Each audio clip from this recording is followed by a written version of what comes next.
Bienvenue sur ma chaîne Rockwood Survie. Aujourd'hui, je vais vous parler des 10 items que j'amènerai pour la survie. Je vais vous expliquer chacun des items, pourquoi je les amènerai et si je serais dans différentes situations, qu'est-ce que je changerais de mes items. Restez avec moi, je vous montre.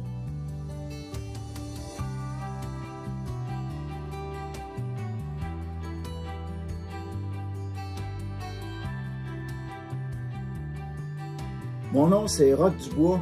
Aujourd'hui, c'est un sujet, je crois, qui est dans les plus importants. Qu'est-ce que j'amènerais si j'aurais seulement 10 items à choisir? Moi, je l'ai déjà fait, l'expérience. J'ai fait 2 fois 70 jours dans le bois, puis je vais vous dire les objets que j'avais emmenés. Mais il y a différentes situations. Moi, je suis au Canada, au Québec.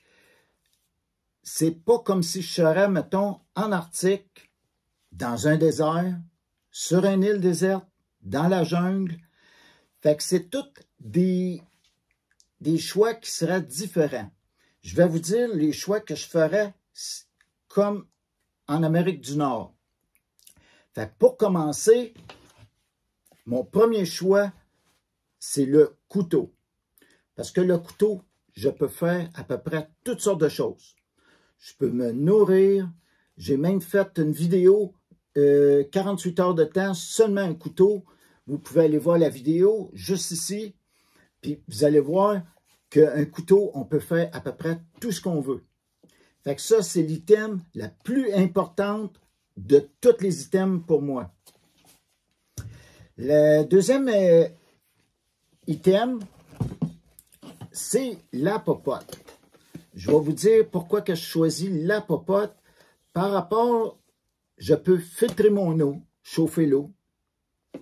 Je peux chauffer de l'eau pour me réchauffer, ça réconforte si, mettons, il fait froid. Puis aussi, cuire ma nourriture, bien sûr. Fait que ça, je crois que c'est un must. C'est vraiment important. La popote, ça comprend aussi ma petite tasse qui va ici. Comme troisième choix, moi, j'ai choisi, c'est un petit kit de pêche. Ça, c'est le kit de pêche que j'amène maintenant. Parce que avant, mon kit de pêche se résumait à ceci. Ici, c'était mon fil de pêche, des petites flotteurs, des hameçons sur des bouchons de liège, petites lames, petite pesée, fait que ça se résumait dans un petit sac comme celui-ci. Ça, j'ai fait ça pendant plusieurs années. Je l'ai essayé quelques reprises parce que, comme je vous dis des fois, il faut pratiquer pour être à l'aise, pour utiliser nos choses. Parce que si vous traînez 10 ans de temps, votre petit sac, puis vous n'avez jamais utilisé, puis vous avez à l'utiliser, vous pouvez être dans le pétrin des fois. Fait que j'ai aussi dans mon EDC, ça c'est mon mini kit de pêche. Parce que le kit de pêche se résume à pas grand-chose. Du fil, des hameçons, c'est les deux choses essentielles. Vous n'avez pas besoin de la grande canne à pêche, tout ça.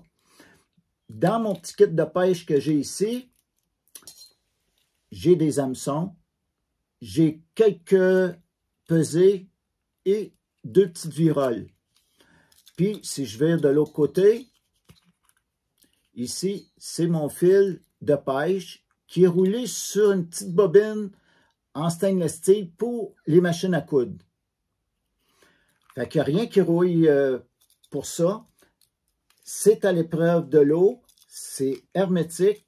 Fait que ça, je trouve c'est bien, mais c'est un petit kit dans mon EDC. C'est pour ça que j'utilise ce kit-là. Ce kit-là, il est vraiment, c'est fait en ABS, c'est fait aux États-Unis.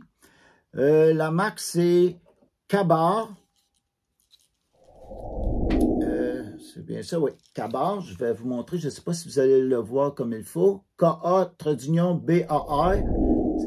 C'est vraiment résistant. Puis, si, mettons, je veux garocher mon fil, je fais juste garocher mon fil comme ça. Puis, je mets mon pouce pour arrêter le fil. Puis, après ça, je fais juste rouler mon fil alentour. Parce que, vous savez, dans les petits ruisseaux, des fois, il y a beaucoup de branches, tout ça. C'est difficile avec même une petite canne à pêche qu'on se fait en bois. C'est pas toujours évident. Parce que des fois, il y a des petits trous de pêche qu'on aime envoyer notre hameçon à un certain endroit. Mais avec ça, on fait juste pitcher comme ça, ou on prend le fil, puis on fait juste le garocher comme ça, avec une petite pesée. Fait que ça, c'est vraiment bien. Puis, dans la poignée se trouvent les articles de pêche. J'ai un petit flotteur dans le fond. J'ai des petits leurres. J'ai beaucoup de petits leurres même. J'ai même des petites trolls, des hameçons, des pesées. Il y en a tout le long dans la poignée.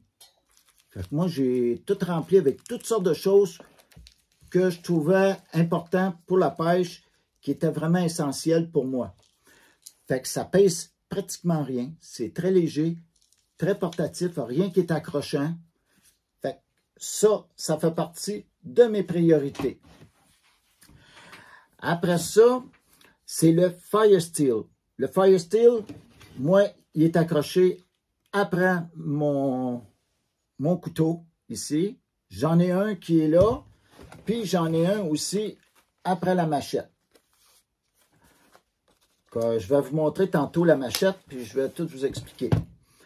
Fait ça, le Fire Steel, ça reste pour moi une priorité parce qu'on peut partir des feux, des 1000 feux avec ça. Puis ça, qu'il soit mouillé, qu'il fasse froid, qu'il fasse super chaud, ça fonctionne dans toutes les conditions. Des allumettes, c'est bien, mais si vous avez juste 25 allumettes, vous ne pouvez pas allumer plus que 25 feux à condition que vous n'avez pas manqué de votre feu. Les bâtons de magnésium aussi, ça peut être bon, mais je trouve encore plus efficace le Fire Steel. Un briquet, je suis d'accord, c'est très bon, les petits briquets Bic, on peut allumer tout près de 1000 feux, mais si c'est trempe, il faut souffler, il faut le sécher comme il faut. Ça reste que si on pèse sur la petite planche, le gaz s'évapore, si on le laisse dans nos poches, il faut mettre un petit loquet autour de la planche pour pas que le gaz s'en va. C'est bien aussi. Mais pour moi, je vous parle pour moi parce que j'ai fait le test déjà. Moi, dans le temps, c'était pas un Fire Steel que j'avais, c'était le bâton de magnésium. Le prochain, c'est de la broche de laiton. La broche de laiton, ça aussi, ça fait partie des affaires essentielles pour moi. Comme ici, c'est roulé encore dans une petite bobine pour les machines à coudre. Ça se vend en petits rouleaux comme ça. Avec un rouleau comme ça, je fais 2 bobines comme ça. Fait qu'il y en a beaucoup dans une petite bobine. Fait que ça, c'est bon pour faire des petits collets, attraper des lapins, des lièvres, des perdrix, attacher des choses. Ça, c'est vraiment, pour moi, important pour la survie, pour se nourrir. Fait que ça, c'est vraiment important. Moi, je la jette aussi en très gros rouleau. Il y a 500 pieds dans un rouleau comme ça. Puis, la grosseur, en passant, c'est 22 gauges. 22 gauges. Ça se vend sur Amazon, les gros rouleaux comme ça. Puis, les petits rouleaux, vous en trouvez dans toutes les quincailleries. Après ça, ça va être ma paracorde. La paracorde, pour moi, c'est vraiment aussi de quoi qui est essentiel. Fait que ça, je n'élaborerai pas trop là-dessus parce que le monde connaisse bien c'est quoi la paracorde. Fait que ça, c'est vraiment un must aussi. L'autre, c'est un tarp. Le tarp, c'est super important. Autant le soleil, la pluie, le vent, ça c'est vraiment super important. En passant, moi, j'imperméabilise toujours mes choses. Ça, c'est du tissu de parachute. C'est mince. C'est un 3 mètres par 3 mètres qui est 9 pieds par 9 pieds. C'est tellement grand pour faire des abris ou juste s'abriter comme ça. Mais j'imperméabilise toujours mes choses. vous pouvez aller voir comment imperméabiliser le matériel, la vidéo juste ici en haut. Parce que c'est très important que l'eau ne passe pas au travers. Après le tarp, l'autre qui est essentiel pour moi, c'est la boussole. Alors, beaucoup ils vont dire la boussole, ouais, mais si tu n'as pas de carte, ça ne sert à rien une boussole. Absolument pas. Ceux qui disent ça, ils ne savent pas comment se servir d'une boussole. Parce qu'une boussole, vous pouvez vous sortir de n'importe quel bois, c'est vraiment important. Moi, je vais vous dire que quand je rentre dans le bois, à 90% du temps, je n'ai pas de carte. Je prends ma position que je suis avant de rentrer. Si, mettons, je rentre vers le nord, je sais qu'il faut que je ressorte à 180 degrés à l'opposé, côté sud. Fait que si mon chemin il est de est en ouest, fait que je sais que le chemin, tout tard, si je veux ressortir, je peux sortir un petit peu plus à l'est ou un petit peu plus à l'ouest. Fait que quand je rentre dans le bois, mettons, moi je marche, je ne suis pas très grand, je marche environ 2 km à l'heure dans le bois. Puis quand je suis dans les sentiers ou dans les petits chemins de gravier, je vais marcher environ 4 km à l'heure. Parce qu'il y en a qui vont marcher 5 km à l'heure. Dans le bois, il y en a qui vont marcher 1,5 km à l'heure. Ça dépend de chaque personne. Vous évaluez à peu près comment vous marchez sur une moyenne d'une demi-heure, 1 heure, pour savoir une moyenne comment vous marchez. Fait que si vous marchez, mettons, à 0 degré au nord, pendant une demi-heure de temps, vous décidez de bifurquer du côté droit à 90 degrés est, puis vous en faites encore 1 heure, puis vous faites quelques degrés différents comme ça. Vous les prenez en note. Bon, j'ai marché 1 heure à 0 degrés. J'ai marché une demi-heure à 90 degrés. Avec ça, ça va vous aider aussi à ressortir. Fait que moi, je sais que si j'ai rentré à 0, il faut que je ressorte environ à 180 degrés pour atteindre mon chemin. Moi, je trouve que c'est un outil qui est essentiel, puis je vais toujours sortir près de où ce que j'ai rentré, en sachant mon chemin. Puis même si je ne sais pas mon chemin, je sais que si mon chemin est de est en ouest, que je vais le croiser en allant en direction sud. Fait que c'est très important d'avoir une boussole. Vous pouvez le savoir d'après le soleil, tout ça, mais le soleil, il tourne. C'est pas tout à fait exact, tandis qu'avec la boussole, vous ne perdez pas de temps, vous pouvez marcher, puis vous voyez votre boussole, puis c'est beaucoup plus rapide, puis c'est un objet sûr quand on sait comment s'en servir.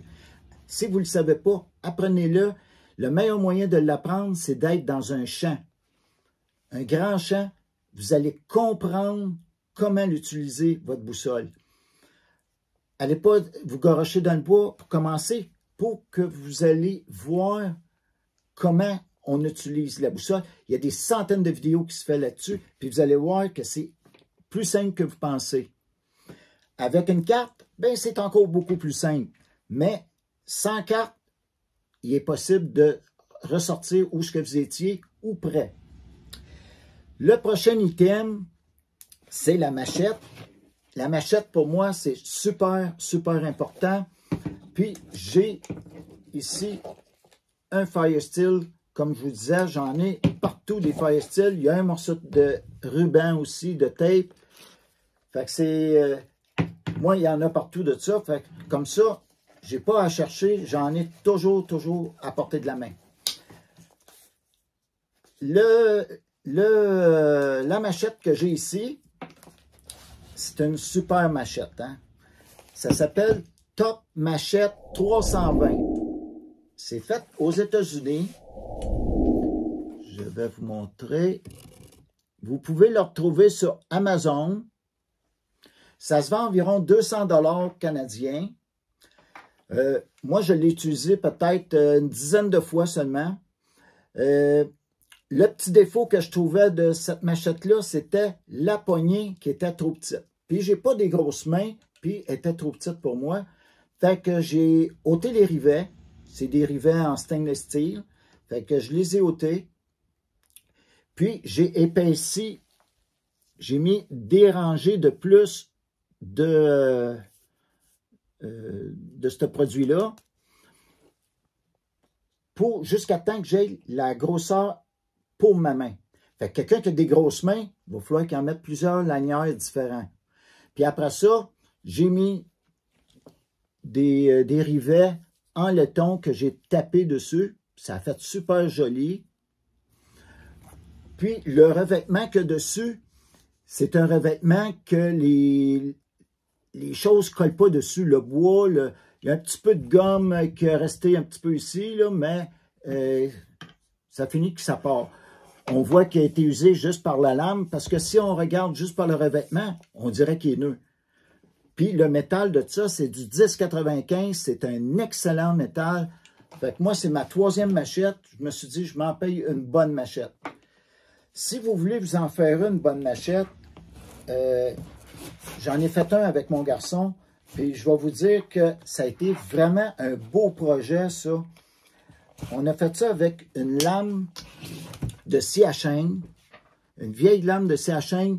On a découpé avec un grinder la forme qu'on voulait. Après ça, on l'a passé sur le buffer pour lui donner la première coupe des deux sens. Puis après ça, c'était le polissage. C'est très long. Il a passé, moi la première journée, j'ai travaillé avec lui. Puis la deuxième journée, lui, il a passé toute une journée à lui seul. Fait qu'il y a eu 2 grosses journées d'ouvrage. Puis il a fallu qu'il fasse aussi sa poignée. Ça l'a fait de quoi de aussi bon que ça, parce que le métaux d'une lame de scie à chaîne, c'est extrêmement résistant. C'est très dur à aiguiser aussi en passant. Fait que c'est aussi bon qu'une lame 10,95. Fait que ça, c'était tout un projet. Après ça, le dernier objet qui reste, le 10e objet, c'est de quoi pour filtrer l'eau. Moi, j'aime bien la compagnie Grail. Comme ça, c'est un filtreur. En même temps, vous avez votre gobelet pour boire. Vous prenez votre eau dans ce gobelet-là. Le filtreur se trouve ici en passant. Puis, ça ne filtre pas juste les particules. Toutes sortes de virus, toutes sortes de microbes qu'il peut y avoir.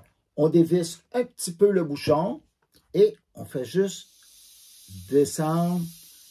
Puis le tout rentre dans la partie blanche qui est votre bouteille, qui maintenant, l'eau est toute filtrée, elle est pure dedans. Fait que ça, pour moi, c'est très important. J'utilisais ça. J'en ai à peu près une dizaine de modèles différents. Je vais vous dire, j'ai à peu près tout essayé qu'est-ce qui existe sur le marché. Ça n'a pas certains virus, certaines bactéries, ça va ôter les métaux lourds, ça va ôter les coliformes, ces choses-là. C'est un dépanneur, j'appelle ça. C'est très bien quand même. Si on est en forêt, normalement, l'eau, elle n'est pas si pire que ça. Mais aujourd'hui, moi, je ne prends pas de chance. Pour moi, la santé, ça vaut plus que pogner une maladie ou n'importe quoi, des virus, puis être malade. Je ne veux pas avoir de problème intestinal non plus. J'en ai jamais eu, puis j'en veux pas non plus. Fait que c'est pour ça. Ça, c'est mes 10 objets que j'utiliserais si j'aurais à en choisir 10 là, maintenant pour en Amérique du Nord. Si, mettons, j'en aurais juste 5 à choisir, pas plus que 5, on me donnerait le choix juste de 5. Je vais vous dire, ça serait lesquels. Ça serait le couteau que j'ai ici, avec mon Fire Steel. Je choisirais le tas, la popote,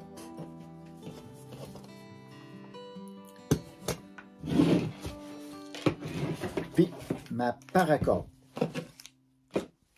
Ça sera mes 5 objets. Couteau, le Fire Steel, la popote ici, le tas et paracorde. Avec ça, moi, je serais à l'aise de me débrouiller. Les 5 autres de plus, c'est un plus. Maintenant, si je serais sur une île, comme que c'est qu'il y a certains concours qu'il y a à la télévision, ils disent de choisir, mettons, 10 objets, tout ça. On garde, mettons, les 10 objets que j'ai là, puis là, je suis sur une île. Moi, qu'est-ce que j'échangerais? Ça serait la boussole. La boussole, elle ne me servira pas sur une île. Il y a de l'eau tout le tour. Fait que pour moi, ça serait un objet que j'enlèverais, puis je remplacerais par un autre objet. Si, mettons, je vous donne un autre exemple. Je suis dans la jungle. Ah, dans la jungle, on sait que il y a des... je vais aller chercher. Il y a des serpents.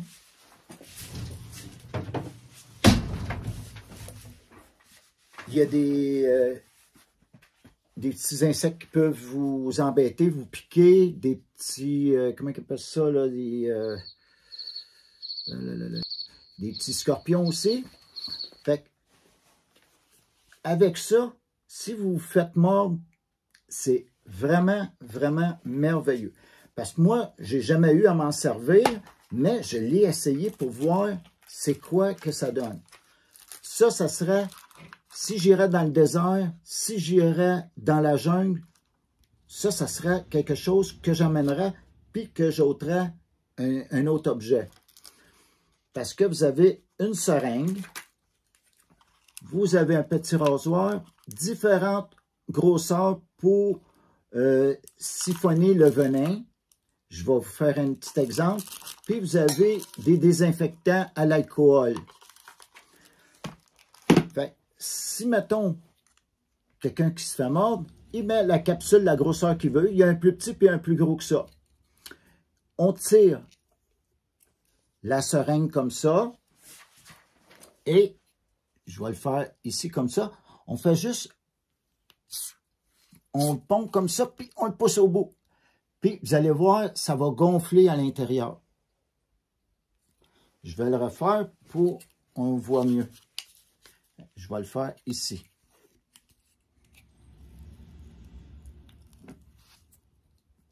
Et voilà. Vous voyez comment que ça gonfle à l'intérieur? Juste à l'avoir poussé. Fait que le venin, il se ramasse à l'intérieur. Puis ça, il faut le faire entre 5 et 10 fois minimum pour ôter le plus de venin possible. Fait que ça serait un outil que je prendrais. Il y en a qui vont me dire « Ah, moi, j'aimerais ça, avoir un sifflet. » Pourquoi que je ne mets pas le sifflet? Parce que pour moi, c'est facile de siffler par la bouche, siffler avec mes doigts, différentes façons. J'ai aucun problème de siffler, qu'il fasse froid, qu'il fasse chaud, que je sois dans l'eau ou n'importe quelle situation. Je suis capable de siffler. Fait que pour moi, ça ne devient pas une nécessité. Pour d'autres, ça peut devenir une nécessité. Dans ce temps-là, le choix devient un petit peu plus compliqué. Il y en a qui vont prendre une trousse de premiers soins aussi. La trousse de premiers soins, je ne l'ai pas incorporée. J'ai jamais eu à utiliser ma trousse de premiers soins. Fait que je me dis, si je fais attention, j'ai des grosses chances de pouvoir pas en avoir de besoin. Parce que au pire, si, mettons, j'ai une blessure, je peux toujours prendre ma chemise, puis me faire un garrot, me serrer ça, me faire une écharpe. Fait que c'est des... Je peux mettre, si je me casse un bras ou une jambe, je peux mettre des morceaux de bois, puis enrouler un linge, puis l'attacher comme il faut. Fait que des méthodes aussi qu'on peut subvenir, même si on n'a pas de trousse de premiers soins. Fait que ça, c'était une des choses. Après ça, il y en a, ils vont me dire, une lumière frontale. Bon, une lumière frontale, moi, je ne me promène pas la nuit. Le soir, je suis devant mon petit feu. Puis, je ne trouve pas que c'est une nécessité obligatoire. Si je suis en camping, bushcraft, bien à l'aise, oui, je vais m'emmener une flashlight, une lampe de poche ou une lampe frontale. Je suis d'accord avec ça, mais pas si c'est une situation d'urgence, puis j'ai pas beaucoup de stock à emmener. Si, mettons, un filet de pêche, je vais vous donner l'exemple. Un filet de pêche, je n'emmènerai pas ça si je suis dans un endroit désertique. Fait que ça, je vais l'utiliser, mettons, si je suis sur une île, je suis sur le bord d'une rivière, d'un lac. Fait que ça, c'est des choses que vous voyez que je pourrais échanger contre d'autres affaires. Après ça, si, mettons, vous êtes en temps de guerre, ben, c'est important d'avoir de l'argent liquide. C'est important, n'oubliez pas vos papiers d'identité sur vous. J'emmènerai aussi une radio. Puis, le téléphone cellulaire, lui, je ne sais pas s'il pourrait être disponible, s'il fonctionne ou non. Il faut dire aussi, si les batteries se déchargent, il faut avoir de quoi pour recharger les batteries. Fait que le téléphone cellulaire, j'en parle pas, puis ça, c'est vraiment chacun pour soi. Fait que je pense que j'ai pas mal fait le tour de ce que je voulais. Fait que différentes situations, différents équipements. Fait que pour moi, Nord-Amérique, c'est ça, en Amérique du Nord. Puis, avant de vous quitter, je voulais juste vous dire les deux affaires quand j'ai fait mes 70 jours là, qui étaient différents. C'était le Fire Steel, puis c'était une hache S-Twin que j'avais comme ça. C'était pas celle-ci, c'était une identique que ça. L'autre, c'est parce que je l'ai perdu dans le bois. Fait ça, c'est vraiment, vraiment pratique. Mais si c'est une situation à long terme d'urgence, il faut que je traverse des bois, il n'y a rien qui bat une bonne machette. Parce que la machette, elle va couper les arbres coupantes, elle va couper des branches. Vous allez pouvoir faire votre chemin. Vous allez pouvoir couper votre bois aussi avec ça. Tandis que la hache, elle va se limiter plus à couper le bois. Fait que c'était à peu près ce que je voulais vous dire là-dessus. Puis j'espère que vous avez aimé la vidéo. Puis que si vous avez des suggestions, n'importe quoi, écrivez-moi là en bas. Parce que des fois, je reviens sur certains sujets. Puis j'espère que vous avez aimé ça. Si vous avez aimé ça, vous me faites un petit pouce. Puis on se retrouve à une prochaine vidéo. N'oubliez pas de vous inscrire.